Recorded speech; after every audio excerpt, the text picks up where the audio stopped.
Here's your money briefing for Friday, March 3rd. I'm J.R. Whalen for the Wall Street Journal. For many Americans, property taxes are going up. But what if you think your property tax bill is too high? Does it make sense to push back on the numbers? Wall Street Journal personal finance reporter Veronica Dagher joins us with questions to ask before filing an appeal. Veronica, thanks so much for being with us. Thanks for having me, JR. So, Veronica, the amount somebody pays in property taxes often depends on the assessment on their property. What is the assessment and what is it based on, and how does it figure into the tax bill? The assessment is based on multiple factors, including your square footage, things like how many bedrooms you have, amenities you have, such as a pool or not. All those things factor in. Your neighbors, kind of what's customary for the area also plays a part. So it's multiple things that factor into the assessment. And everyone should be getting an assessment depending on where you live. Some states reassess every year, some reassess every 5 years, every 2 years. Local governments use these property taxes to help pay for things like public schools and other services. And the municipalities differ in how they calculate your taxes, and the frequency of assessments really can vary. You can do a quick Google search to see what's customary in your neighborhood, or even ask your neighbors when to expect this. But the bottom line is when you get that assessment, you want to act quickly. So what else goes into property tax besides assessment? So there's the assessment, but then there's also the tax rate, and that is set by the municipality. So you have no control of what rate the taxing authority is going to tax you at, and so you have to just kind of roll with that. What you can control is how the municipality views the value of your home. That is something that is not set in stone, and that you have some flexibility to appeal if you disagree with.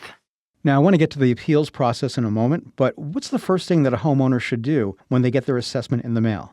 First thing, open it right away. I know none of us like to see these sort of things in the mail, but go ahead and open it. Review the document to make sure the data, including your square footage, lot size, any amenities, are listed accurately. This is so important because if there's an error on there, that can significantly increase your property's overall assessment. And so you want to make sure everything is on point. If you see an error, bring it to the attention of the assessor immediately. Each town has their own process. Some people have their process online. Other people need to make a phone call to set up an appointment.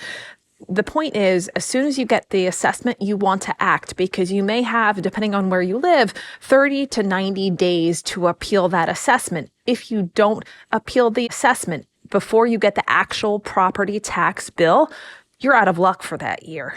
Oh, so the clock is really ticking here. Exactly. You need to move.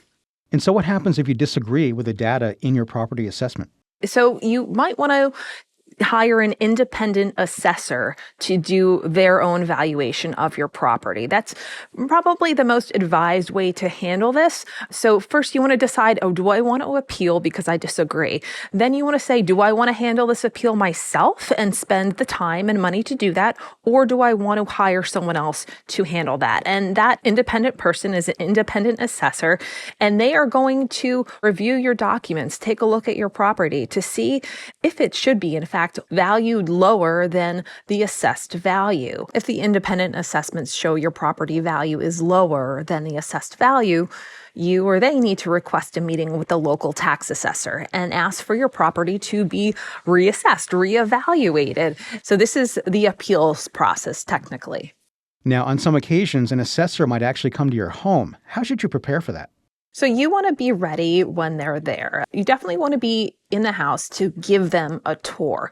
You want to point out things that aren't perfect. So maybe this area had some flooding, or this area is leaking, or these appliances are 20 years old, or this area of your staircase is chipped and it isn't so great. You want to point out the low lights, so to speak, because your goal is to get them to assess a lower value for your home.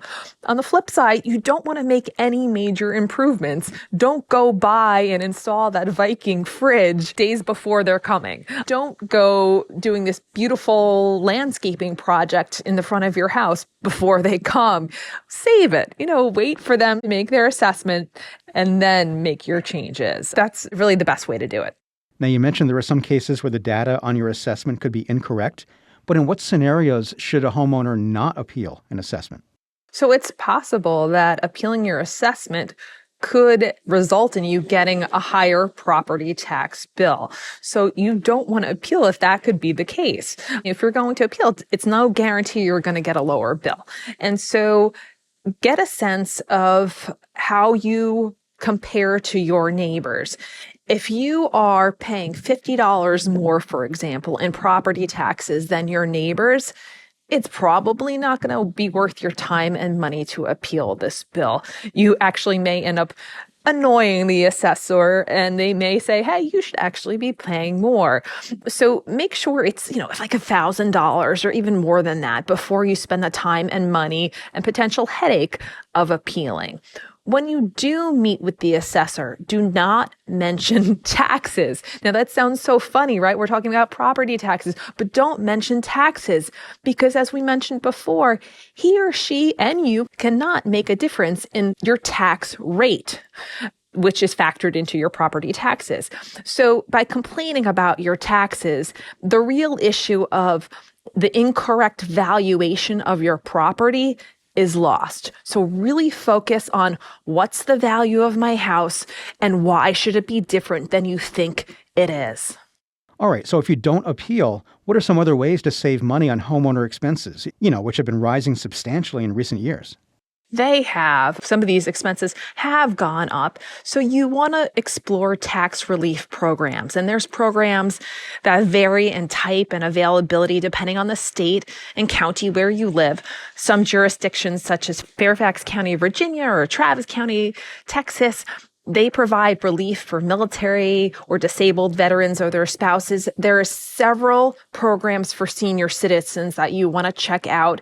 AARP has some listings on their website. They offer help for people who are looking for it and in certain states. There is also a resource called the Lincoln Institute Property Tax Database, and they have a list of programs across the country that you can search that can help you save on your taxes.